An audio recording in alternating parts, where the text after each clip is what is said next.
What's up, guys? Welcome back to DTP, the Down to Podcast. I'm your host, Cliff Bunch.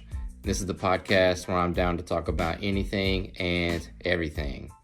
Thank you for coming out tonight. You could be anywhere in the audio world, but you're here with me, and I appreciate that. Joining me today is one of Alabama's finest. He's got 2 albums streaming on Spotify right now. Stop what you're doing. Go check those out if you hadn't heard it before. My guest today is none other than Mr. Whit Black, a.k.a. The Wittness.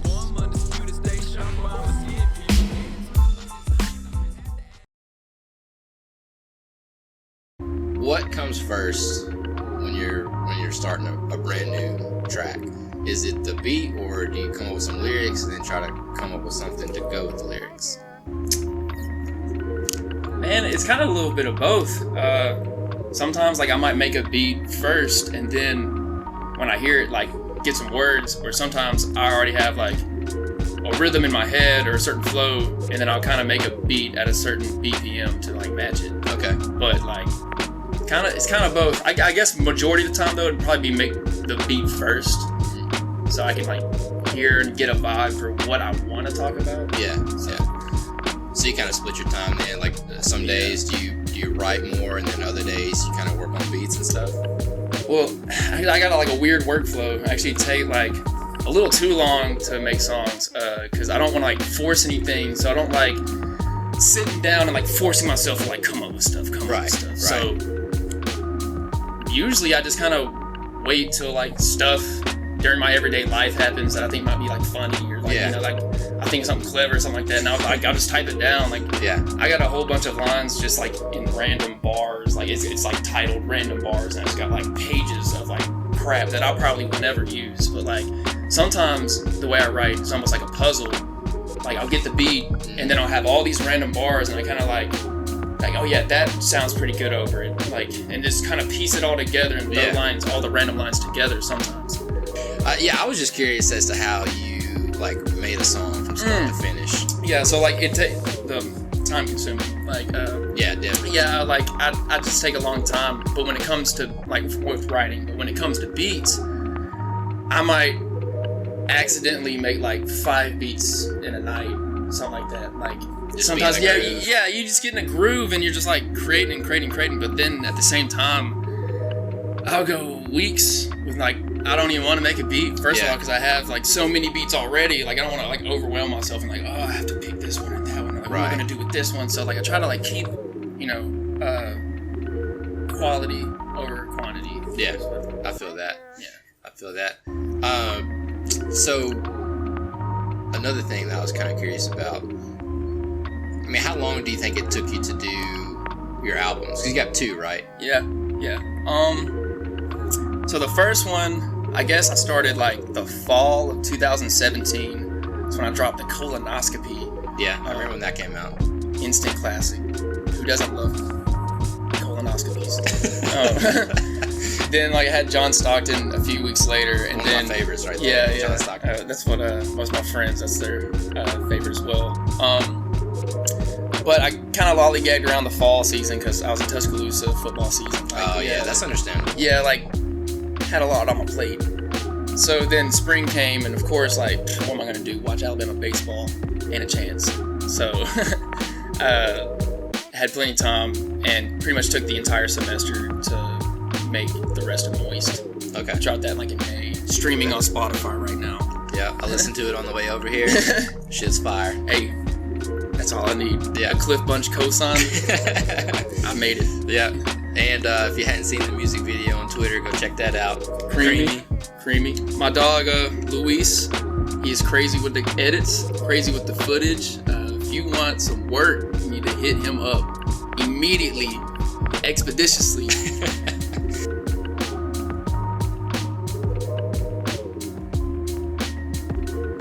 So how did you get started? I know as long as I've known you, I know you've been rapping and all that kind of stuff. But when did you actually think okay, I can actually put out an album and all that kind of stuff? So that was definitely summer of 2016. a great time for all of us. Everybody loves Summer 16. Just peak of American history, to be honest. But that summer, I started listening to Lil Dicky a lot. Okay. And even though, most of his songs are jokes or big punchlines, but they're funny, and at the same time, he's staying real to himself because he's not rapping about something that he's not. Right. He's rapping about something he relates to, and that's like being the class clown or whatever. Yeah. So, but at the same time, he rapped with so much skill and had so many like punchlines. So that kind of got me thinking, like, I could do this. So I started practicing freestyling that whole summer.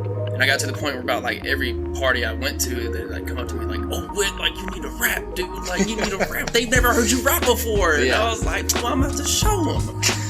So that was pretty cool. And freestyling is what helped me learn how, like, my flow better, like how to write in a flow. Because that was like my problem. Was like when I wrote, it was like robotic kind of, very like chunky and like I don't know, blocky. So then when I started freestyling, you get in more, you have to learn to get in a rhythm and keep the flow. I mean, freestyling is 70% flow. You can say just fucking absurdities and people will be like, "Oh shit, that was hot." Yeah, like, as long as you can keep it going. Yeah, as long as you like, because I mean half the time they're gonna forget about half the lines you even said anyway, but you get a few good ones in there, that's all they're gonna remember. But what you were saying about Lil Dicky and his lines and everything, one thing that I really like about your music is I feel like every time I listen to a different track, I pick up on a line that I maybe didn't hear the first time. And I'm like, "Oh shit, that was tight," or like, and it's like that with almost every song. Like on the way over here, I was throwing some music on and Lift Off came on. And there was a line about she ain't calling roll, but she calling out my name or something like that, Yeah. And I hadn't heard that before, but I was like, "Oh, I really like that." It just, it made me smile or whatever. Appreciate that. That makes me really happy that you say that because that's how I always like thought of Lil Wayne. Yeah. And to now like I have that kind of same effect where like people had to listen a few times to catch all of my lines. Like, whoa, like that's exactly what I was trying to like. That's what I wanted to do. That's why like I don't want to lollygag on like lines. I always want to be at least like either clever, funny, or just maybe even like shock value. Like I'll just say something out of left field and you're like, "Damn, Wittness, like that was out of pocket. Don't you ever say that shit again." Like, yeah, that's what I like about it though. I mean, you keep coming back to it, and it's not just a hook over and over and over again. You honestly got like just some actual like lines, and it could be something funny, it could be something real, or like I say, it could just be something out of left field, and you're like, well, what are you gonna do? Like, yeah. Who else do you look to? As you mentioned Lil Dicky, but was there anybody else you looked to like when you first started? When I first started, I mean, Lil Dicky is like what put me over the edge. Like, yes, it's like this is what I want to do. Yeah. But I guess my whole life, for some reason, like T.I. has just been like one of like my top guys. I guess with like, cause he just had like that flow and like, man, he just like his demeanor, the way he carried, like he believed what he said type deal. Yeah. So him. I started I like Meek Mill a lot that summer. Sadly, like I think the summer before is when Drake kind of like made him not cool to like enjoy anymore. So you're kind of lame if you like listen to that shit. But I still liked him. And I like a little bit of Meek here and there. Yeah, a lot of my beats I've gotten from like kind of listening to his stuff and like trying to maybe like imitate that a little bit. Okay. Which that's where most of my beats come from. Is like I hear a beat with a certain like BPM or a certain tempo, and I'm like, I like that. So then I kind of try to go, not like copy it, but like try to make something like similar to that. But then add my own little like flavor on it, Gotcha. So you mentioned earlier, I think you got another album you're working on? Yeah, I got a couple things. I think I'm gonna get a little mixtape, hopefully within like a month and a half. Okay. We'll see. That'd be pushing it. Like I said, I've been taking a while. Yeah. So we'll see. But definitely shooting for that, and then I'm gonna go for like a more serious album. Okay. Like, this next time, like I'm still gonna have some funny parts or whatever, but like overall, I do want to make it like personal, just because I feel like I haven't done that yet. Yeah. And like at some point, you kind of start running out of stuff to rap about. like if I'm just like, you know, being off the wall or just being goofy, then like, you know, you kind of you tap out. So then I try to think, you know, like, well, what could I rap about? And I was like, well, I guess I could rap about like real stuff, like, you know, my actual life, you know, get personal. And I was like, but do I like want people to like look at me and be like, oh bro, he's soft, like, oh, he's lame, he's sad about this shit, like, man. But I kind of decided, like, you know, it might be cool, I might as well try, like, I'm not losing anything from it, so it's better like keep it fresh rather than just, you know, what's it saying, the definition of insanity is trying the same thing over and over and expecting different results. No, I get that. So you got a song, the Jimmy John's diss track. I was gonna see if you could elaborate on your beef with Jimmy John's. Hey, fuck Jimmy John's. All my homies hate Jimmy John's. Yeah, so straight up, I think the beef started back, pretty much, I guess, when they were created. Just being disrespectful to people by serving them cold ass fucking sandwiches, horrible ass bread, just sickening.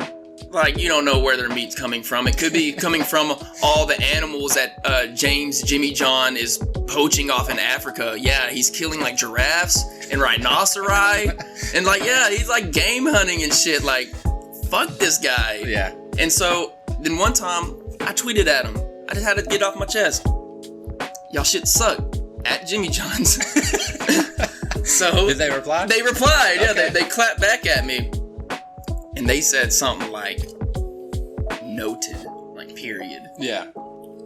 Bitch, I oughta. So ever since then, it's just been fuck Jimmy John's. Yeah, it's been fuck Jimmy John's. Like, we're not cool. Like, and if you like Jimmy John's, we're not cool. Like, that's what it boils down to, is that if you like scarfing down that shit ass, garbage ass lettuce, crusty bread, just, I mean, bro, about break your teeth every time. Give your ass a brain freeze. Cold teeth. Like, horrible. So, yeah, it's like Firehouse Gang or Die. Oh, yeah, Firehouse for sure. It's like gourmet shit. Yeah. Don't nobody want a cold ass sandwich. That's what I'm saying. Like, make that shit at my house. I already got it in my fridge. I like, it's already here. I have the ingredients currently. Like, you're not needed. But yeah, their whole slogan's like freaky fast. Dude, we waited 3.5 hours for them to come. We already went ahead and got some different shit from like a gas station before they even came back. So like, that's false advertisement. I will take your ass to court. Jimmy John fucking up out there. I'm like, dude, they keep it up. Keep it up. I'm gonna pull up on your ass. Are you big on TikTok?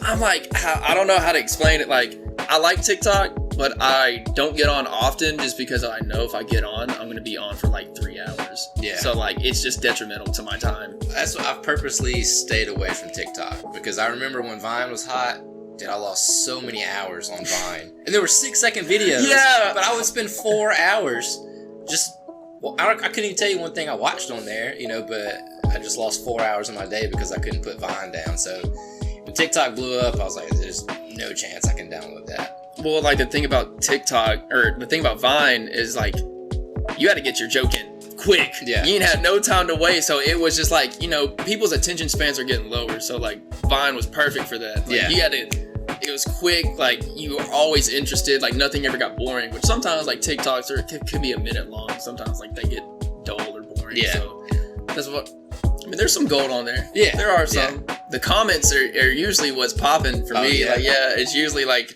just some savagery. And these are, like, all Gen Z motherfuckers. Like, they are just ruthless.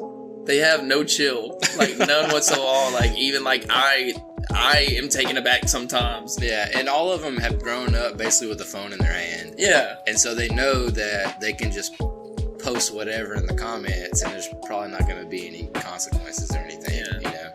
So they are a little more, you know, bold to kind of say some things that you wouldn't normally say to someone in their face.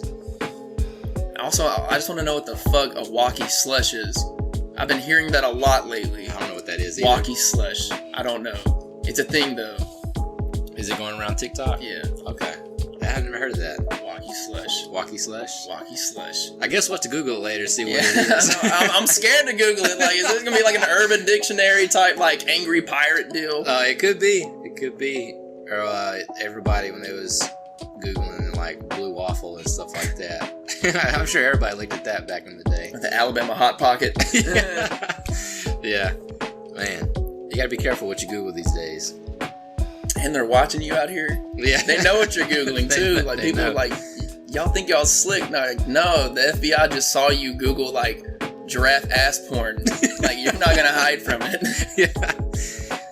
What you sipping on over there? The same shit I always be sipping on. Milk. Yep. What you got, some 2%? 2%. Okay. I just spilled some shit though. Well, yeah, what were we saying before? Oh, the milk. Yeah, the milk. Yeah, right before I spilled this shit. So it's basically like, better water. Like, water plus. Yeah. I like to call it. Water plus? Yeah, because, it has a little taste, makes your bones strong. Mm-hmm. It's not boring like water. I feel that. I could drink it any time of the day. It ain't gotta be the morning. Like, bro, like, I might chase it with some alcohol. Who knows? I like Bushwhackers a lot. Bushwhackers are good too. Thank you, my sire. Going back to your music, I guess, do you have a favorite track that you've done so far? I guess the Colonoscopy and John Stockton are still like have a little place in my heart, because the other first two that I did and that I was actually super proud of, I was like, man, I did it, Yeah. And then I actually got positive feedback. People were like, yo, I love that shit. And I was like, thank God, because I was gonna go fucking crazy if I didn't drop anything that no one liked or something like that. Right. Because I felt like I was definitely not delivering, because like I said, in 2016, there's so many people that knew I rapped, and they wanted to hear me at parties and stuff like that, and I feel like I didn't really ride that wave, because like I said, that following fall, I was recording on the iPhone headphones type shit. So I think I took a little bit longer than I should have to really dive into it and really give it my all. So finally making those tracks where I was I fuck with, this is the first time that I knew, actually I really didn't give a fuck if anyone else didn't like it, because I was I know this shit's good. Finally, I know this shit's good. Yeah. So you started basically from the ground up, doing it on your phone with the Apple headphones and all that kind of stuff, and then you made all your own beats, and then you slowly started getting better equipment and stuff like that. Yep. Okay. I started getting I got an actual nice microphone. Yeah. Still not working with any high production value software, for real. Just GarageBand. That shit gets expensive. It do get expensive. I'm right now I ain't got the funds for that. And GarageBand pretty much has what I need. To get it done. It might not have the fancy shit that other stuff FL Studios might have, but it's working for me. All right, job. Yeah, it gets it done for now. We'll worry about all that other shit when I get more bougie. Yeah. When I get a little bit more cheddar or something. So how does having music on Spotify work, as far as do you get anything for streams and stuff like that? Yeah. You do? I can't remember I think it's 0.0006 cents a stream, so not shit.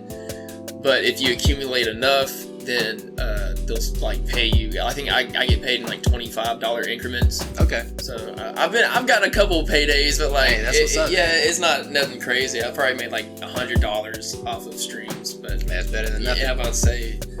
Yeah, because I've been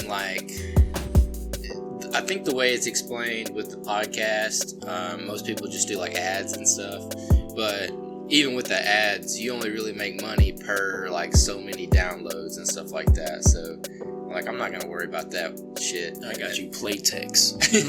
Go get you a pack today. If we don't get sponsored or some kind of you monetize videos and shit, right? Yeah. This episode is brought to you by Dr. Pepper. Impurity 2% milk.